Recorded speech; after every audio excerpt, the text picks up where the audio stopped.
Welcome to the Widowed Mom Podcast, episode 236, The Gratitude Trap. Welcome to the Widowed Mom Podcast, the only podcast that offers a proven process to help you work through your grief, to grow, evolve, and create a future you can truly look forward to. Here's your host, Master Certified Life Coach, Grief Expert, Widow, and Mom, Krista St-Germain. Hey there, welcome to another episode of the podcast. Before we get into it, did you know that I have a new live workshop coming up? It's going to be Thursday, December 14th. You are invited. It is application only. I will explain that in a second. But this workshop is for you if you are a widowed mom who wants to increase her self-confidence. It's called How Widowed Moms Can Create Rock-Solid Self-Confidence Without More Therapy, Depressing Grief Groups, or Positive Thinking. That's what we need, right? Rock-solid self-confidence. I want to invite you. Go to coachingwithkrista.com/rock-solid. And that's where you'll find the application. It is application only. And it's not because I'm trying to be exclusive. This is a free training. It's because I want to make sure that you are in the right place, that what I offer you in this training would actually help you. If you know what it's like to be in early acute grief, and unfortunately we can't use timelines to measure this, but if you know what it's like to be in early acute grief when you can barely function, it's really hard to process things, you can't remember things very well, your grief fog might be intense. It's just, you're not back to functioning yet. If you wanted to go back to work, you couldn't yet. It's not for people in that space of grief, all right? This is for people who are back to functioning, but their self-confidence isn't where they want it to be, right? This is for people who are being told all the time that they look so strong, but they don't feel so strong. But they can understand why people are saying that because they're back to functioning, okay? So coachingwithkrista.com/rock-solid. You will find all of the information. You will find a quick little questionnaire that you fill out just to make sure it is a good fit for you. Assuming that it is, we will send you all the details and you can come to the workshop and learn for free how widowed moms can create rock-solid self-confidence without more therapy, depressing grief groups, or positive thinking. That's what we've got going on Thursday, December 14th. So go get registered. All right. Last time I did a podcast episode, I told you I was about to do coaching on the couch. I just want to report it was amazing. I'm going to do definitely more of these events. It's just for women who are in or have done Mom Goes On. So sadly, I can't do that for everybody, but it was wonderful. I had 10 Mom Goes On or Mom Goes On alumni members come to my house, plus Suzanne, who's on my team. And we had breakfast catered in and we just sat in my living room in our comfy clothes and coached all day. And it was fantastic. And then we had lunch delivered and then we went out for dinner. And there was just a lot of honesty and vulnerability and really deep connections that were made. So fun for me, but also just really enjoyable to watch everyone connect with one another. And people came in from all areas of the country. And I also just tend to forget that sometimes the growth, it's not always in the coaching. Sometimes the growth is in the traveling. It's in the planning. It's in the committing to yourself that you're going to do something like this and then doing it. For some women, it's, they haven't traveled on their own since their person died. Maybe they've not gotten a rental car on their own since their person died. Not that you can't get an Uber, but it's those kinds of conversations that you have to have with people that maybe push you in ways that you haven't yet pushed yourself, but that help grow you. So I loved it. It was amazing. We'll do it again. And then, of course, I record the podcast episode a little bit early, but today, if you're listening to this on the day that this episode airs, which is December 4th, my partner's oldest, the boyfriend's oldest, is getting married today. On a Monday. Interesting, right? Getting married today. So we are going to be celebrating that this evening and it'll be a quaint, small, touching ceremony. I'm really looking forward to that. So that's what I've got going on in my life. I want to talk to you about the gratitude trap. And the reason it came up is because I love learning. I love expanding my skills as a coach. And I happen to be in another coaching program right now that I'm getting a lot out of. But one of the things that we were talking through as a group didn't sit well with me. And I think it didn't sit well with me because of all the conversations I've had with widows like you who are being told, sometimes explicitly, sometimes implicitly, but we're being sent the message that we're supposed to be grateful, or that somehow gratitude is ideal, that it's better to be grateful, that we feel better when we're grateful, that we should count our blessings, we should be grateful for what we had. And it's just rubbing me wrong. And it's not because I'm anti-gratitude. I'm not. I think gratitude is amazing. It's really because I'm anti-shoulds. I don't like shoulds. I like options. I like ands. I like nuance. And so what I mean by the gratitude trap is that pressure, that message that we hear from others and then put on ourselves that we're supposed to be grateful even in grief. Or that somehow, if we're not grateful, we won't be truly happy again. That we have to be grateful for what happened in order to truly love life again. And I just think that's nonsense. So I want to normalize it. I want to kind of prepare you for where it might be popping up in your world so that you don't feel forced to be grateful and you have some alternatives to that. All right. So let's jump into it. I think this message is everywhere. I tried to go back and remember the first time it really hit me. And what I remember is watching Oprah. I may have even talked about this on the podcast, but I remember watching a segment on Oprah, and I'm pretty sure this was in the late 90s, early 2000s maybe.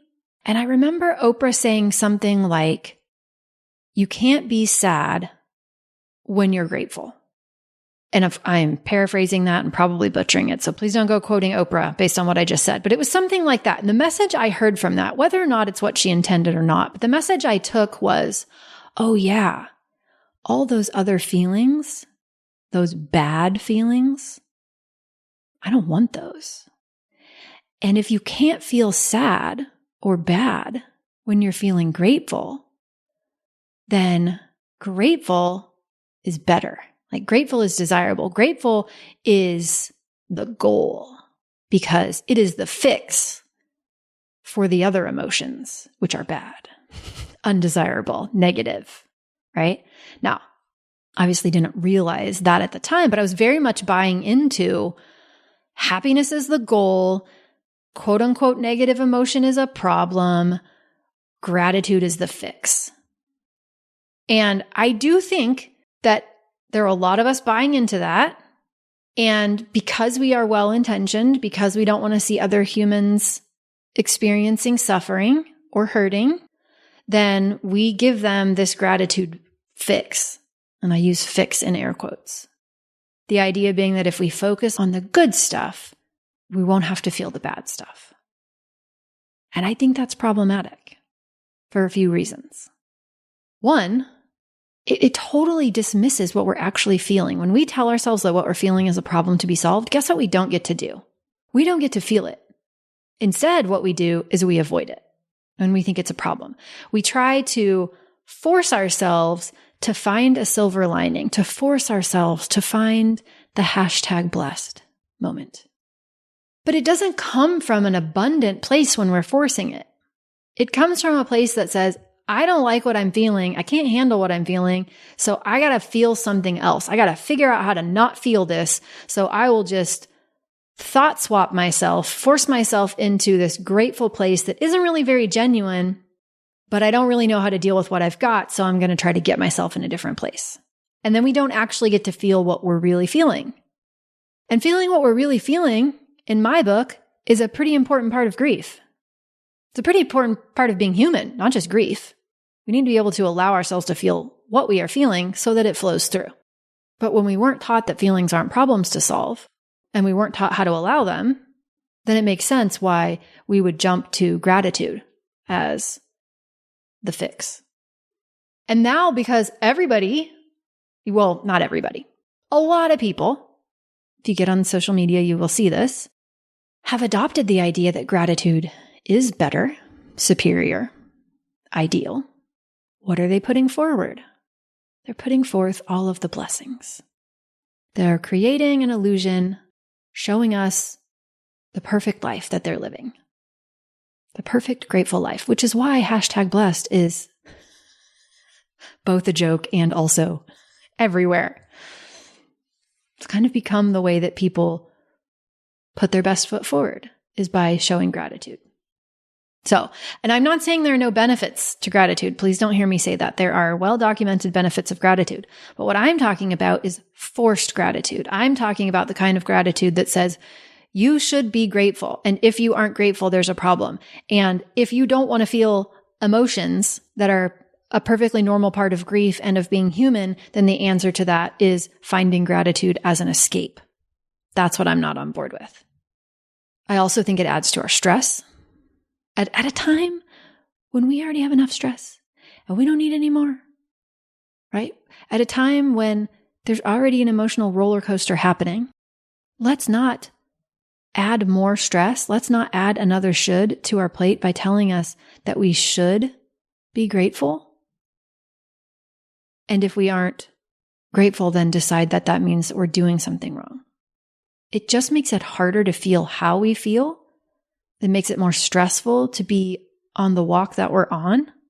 And we just don't need any more shoulds. I think it's doing more harm than good. So hopefully you're with me. Now, if you have a gratitude practice and you love it and it feels good to you and it feels honest and genuine and the reasons you're doing it you're in love with, you can disregard everything I'm saying.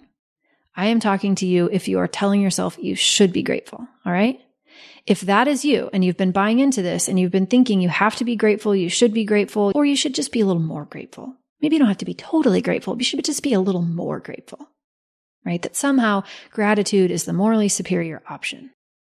If that is you, I give you permission, and I hope you, not because you need it from me, but because I hope you will give it to yourself, to put that nonsense down.